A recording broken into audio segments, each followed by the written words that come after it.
junior cycle history preparations, you're supposed to have studied one revolution from the 18th century.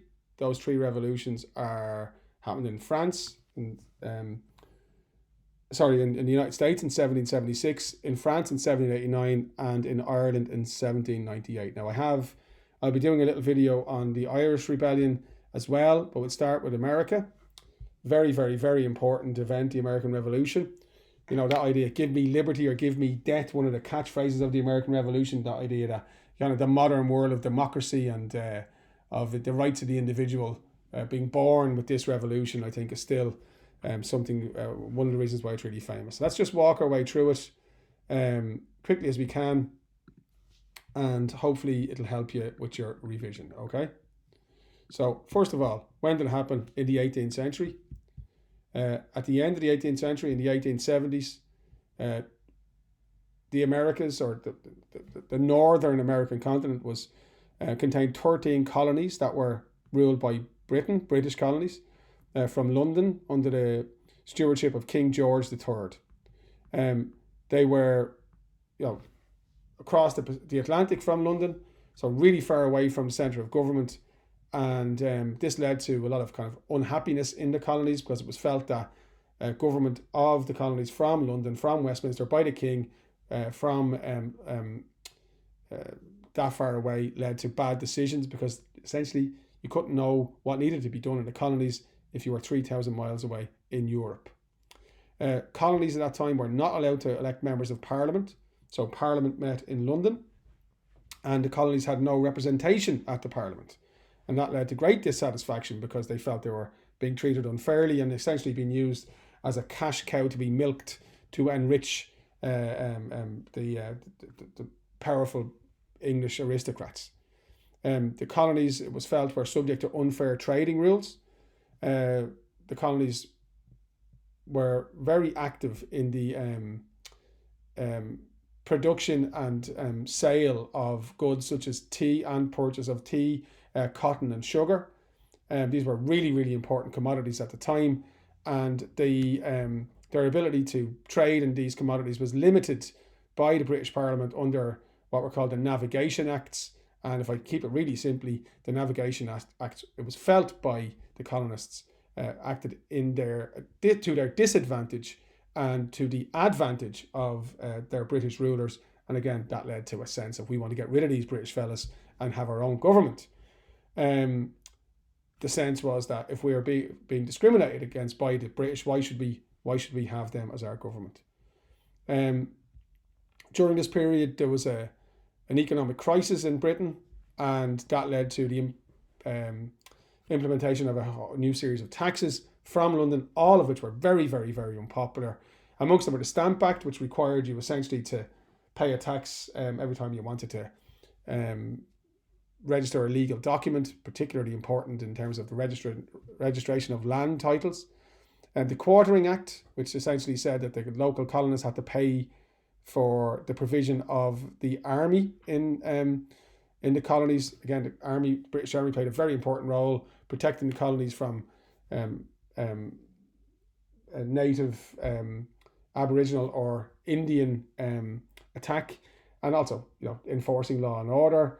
People in the Americas said, well, we don't have to pay that tax if you live in London or Bristol or Liverpool or Manchester. Why the hell do we have to pay it? Again, it was seen as being unfair. We are second-class citizens, and this led to this famous slogan from the American Revolution of no taxation without representation. So look, we want to say in Parliament, we want to be able to influence how our country is being governed, how our homes are being governed. And if you don't let us do that by letting us elect MPs to Parliament, well then we're not going to pay our taxes. The colonists were also influenced by the advent of the Enlightenment. The Enlightenment is a term given by historians to mid kind of 1700s, 18th century European thinking, where people began to challenge some of the kind of traditionally accepted rules governing society, and in particular the divine right of kings. Now, the divine right of kings was the belief that God picked the king to rule on his behalf. So therefore, loyalty to the king was the same as loyalty to God. And if you were disloyal to the king, well then you were offending God, and God would send you to hell. That made kings extremely powerful. by the 1700s, by the 18th century, people like Montesquieu, Voltaire in France in particular, were questioning this traditional philosophy and essentially saying it was a lot of nonsense. And of course, that led to the Americans reading these publications, wondering, well, why should we be loyal to a king? You know, the king is English. He's got nothing to do with us. In fact, you know, he's descended from Germans. You know, why the hell should we be loyal to this fella? So that sense of irritation with the English was again fed into by the arrival of, you know, new immigrants from Europe coming to the New World looking for opportunity. People from Ireland and Germany and various other places who had no sense of loyalty to the British king. And then you had the series of events that led to the revolution. It began in Boston, one of the major cities of the colonies in Massachusetts, known as the Cradle of Liberty and home to people like Sam and John Adams. They were cousins who were patriots, and patriots meant that they were, you know, acting in the interests of their people and their country, and they wouldn't allow their country to be mistreated and their people to be abused by the British government. So the Boston Massacre, this famous event where British troops opened fire on a crowd of protesters in Boston, happened in 1770. It's, by the way, much more complicated than that. This is junior cycle stuff here. I'm trying to keep it simple. If you're actually interested in doing history for your leaving cert, the Boston Massacre is a great topic for a research project. There's lots more going on there than what appears to be. The propaganda of the Boston Massacre said it was the British, you know, army, you know, killing innocent, you know, American protesters. Wasn't quite that simple. Anyway, it was used by the Americans as a symbol of British injustice. Then in 1773, when the Navigation Acts were impacting on trade and tea, the Boston Tea Party happened, where a group of patriots went out onto British ships in Boston Harbour and dumped millions of pounds worth of valuable tea into the harbour, which was seen as an outrageous act and led to, you know, really strict response from London, where Boston was placed under military or martial law. The Americans said that these acts were the intolerable acts. We're not going to put up with this anymore. The sense that they were second-class citizens, the sense that they would never receive fair treatment from London and from England became more widespread. So the Patriot movement spread, attracting Americans who would otherwise have been loyal, people like George Washington, who had served in the British Army or alongside the British Army in the French and Indian War in the 1750s. Benjamin Franklin, again, is a great thinker and scientist, was drawn towards the Patriot movement. And then, of course, Thomas Paine released Common Sense, this really, really famous pamphlet or a publication which basically, you know, convinced many Americans that the idea of accepting rule by a king was nonsense. I won't be surprised at all if on your junior cycle exam, we know that these sections will be examined through documents. See a little extract on Thomas Paine and from Common Sense in your exam and ask you to comment on what it says. And the Americans started to organize themselves into a military, voluntary soldiers called the militia. They organized the first meeting of representatives of the 13 colonies in 1774 in the city of Philadelphia. That was the first Continental Congress, where they discussed, you know, the situation and how to negotiate with the king. Most representatives at the first Continental Congress had no interest whatsoever in war or in breaking with England. But then, in Massachusetts, war, became a reality when there was a conflict between patriots and the British Army at Concord and Lexington in 1775.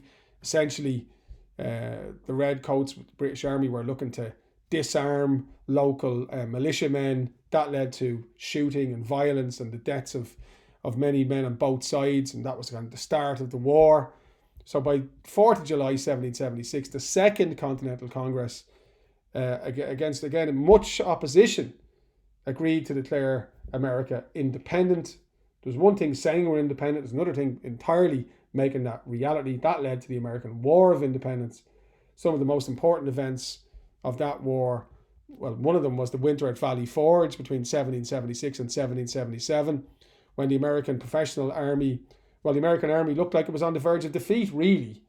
But the leadership of George Washington and the influence of a Prussian German officer called von Steuben led to the Americans coming out from that winter into the spring of 1777, much more professional outfit, able to take on the British Army. So meaning that the rebellion had a much greater chance of success. By 1781 and the Battle of Yorktown, the British military are defeated militarily in the colonies.